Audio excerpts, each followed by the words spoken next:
In the shadow of Shenzhen, the fifth most densely populated city on Earth with a population of over 15 million, lies Maipo Marshes.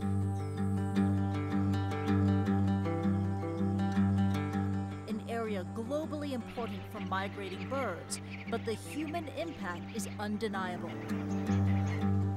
While pollution and rampant development pose threats to the wider Deep Bay estuary, one small band of people has battled for 3 decades to preserve Maipo.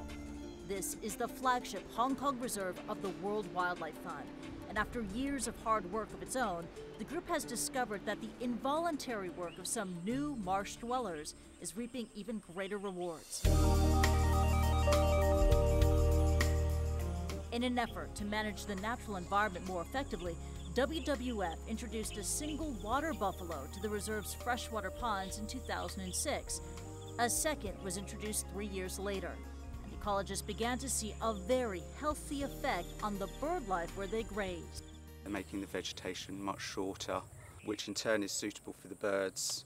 So the birds, the wetland birds feeding around the wetland edge, are able to look out for predators while they're feeding.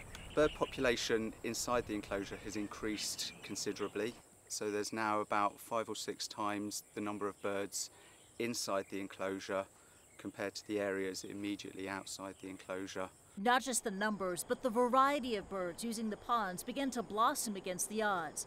And WWF took that success as its cue to expand the enclosure the animals inhabit and bring more buffalo to Maipo. We've just received our 3rd buffalo on the reserve. We're hoping to increase that population further. I hope that by the end of this time next year, we will have at least 5 buffalo on the reserve. In the long term, we're looking to potentially about 10. The reserve is gearing up for its annual influx of tens of thousands of wintering waterbirds.